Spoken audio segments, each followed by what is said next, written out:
Assalamu alaikum everyone. Welcome back to my channel Asma's Cooking Show. आज আমি তৈরি করে দেখাবো পারফেক্ট বিফ বিরিয়ানি। যারা কখনো বিফ বিরিয়ানি রান্না করেননি তারা খুব সহজে এরকম ঝরঝরে বিফ বিরিয়ানি তৈরি করে নিতে পারবেন। অল্প সময়ে অল্প উপকরণে এই বিফ বিরিয়ানিটি তৈরি করে নেওয়া সম্ভব। আশা করি আমার এই আজকের রেসিপি আপনাদের কাছে ভালো লাগবে। চলুন তাহলে শুরু করি। প্রথমে আমি 2 কেজি গরুর গোশত নিয়েছি। আমি এই গরুর গোশতটাকে হাড় চর্বি সহ নিয়েছি। এগুলোকে ছোট ছোট পিস করে কেটে নিয়েছি। এগুলো রান্নার জন্য আমি একটা পাতিলে 1 কাপ তেল দিয়েছি, সাথে দিয়েছি 1 কাপ পেঁয়াজ কুচি। এখন এর ভিতরে দিয়ে দিব আস্ত গরম মশলা। এখানে আমি 2টো তেজপাতা, 2 টুকরো দারচিনি, 4-5টা এলাচ, 2টা বড় এলাচ আর 4-5টা লবঙ্গ নিয়েছি। এখন এর ভিতরে দিব আদা রসুন বাটা। এখানে আমি 2 চামচ করে আদা রসুন বাটা দিয়েছি। এখন এগুলোকে একটু নেড়েচেড়ে দিয়ে দিব লবণ। এখন এর সাথে দিব 1/2 চামচ মরিচের গুঁড়ো, 1/2 চামচ জিরের গুঁড়ো, 1/2 চামচ ধনিয়ার গুঁড়ো আর এখানে আমি কিছুটা বিরিয়ানির মশলা নিয়েছি। এখানে আমি 3 চামচের মতো বিরিয়ানির মশলা নিয়েছি। বিরিয়ানির মশলাটায় লবণ থাকে, এই জন্য প্রথমে লবণটাকে কমিয়ে দিতে হবে। এখন সব মশলাগুলো এভাবে নেড়েচেড়ে দিয়ে দিব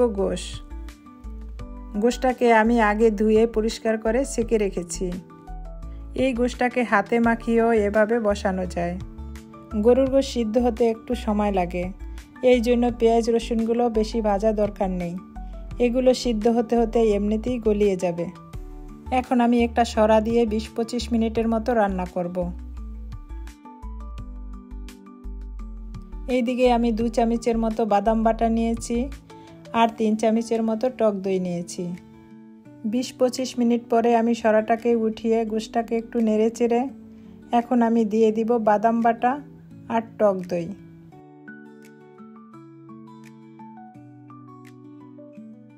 এবার গোশের সাথে এগুলোকে ভালো করে মিশিয়ে নেব।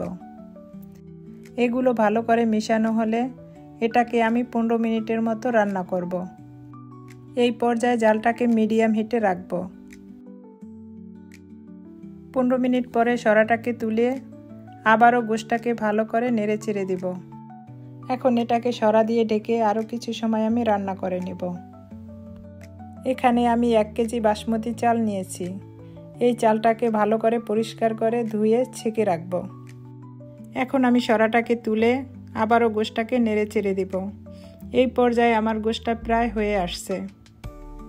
গোশতটাকে আমি 7-8 মিনিটের জন্য লো হিটে চুলার উপরে রেখে দিব।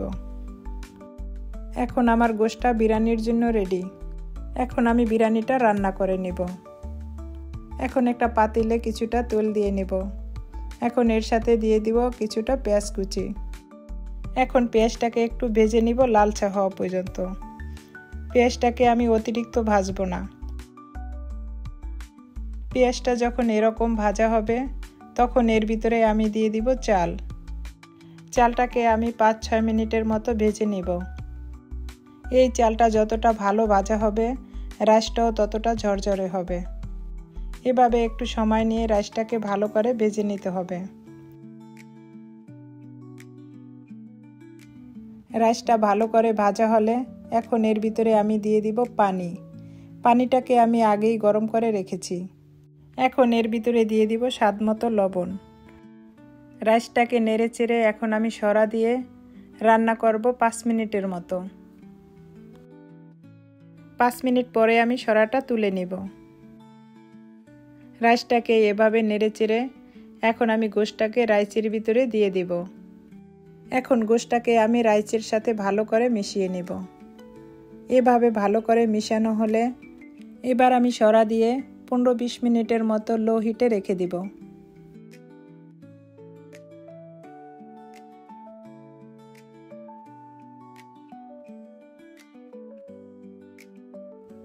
এবার আমি সরাটা তুলে কিছুটা কাঁচামরিচ দিয়ে দিব। আমি এখানে 5-6টার মতো কাঁচামরিচ দিয়েছি। কাঁচামরিচটা এভাবে শেষে দিলে বিরিয়ানির স্মেলটা ভালো আসে। এখন আমি সরা দিয়ে ঢেকে রাখব আরও 10-15 মিনিটের মতো। 10-15 মিনিট পরে আমি ফিরে এলাম। এই পর্যায়ে আমার চালটা সিদ্ধ হয়ে গিয়েছে। এখন আমি রাইসটাকে নেড়েচেড়ে সরা দিয়ে ঢেকে 5 মিনিটের মতো দমে রেখে দেব। এখন আমার রাইসটা রেডি। দেখুন আমার রাইসটা কতটা ঝরঝরে হয়েছে। এখন আমি রাইসটাকে সার্ভ করে দেখাবো। আমি চেষ্টা করেছি সহজভাবে এই বিফ বিরিয়ানির রেসিপিটি দেখানোর। আমি আশা করি আপনাদের কাছে এই রেসিপিটি ভালো লাগবে। আমার এই রেসিপি যদি ভালো লাগে একটা লাইক দিয়ে আমার চ্যানেলটাকে সাবস্ক্রাইব করে আমার চ্যানেলের পাশে থাকবেন।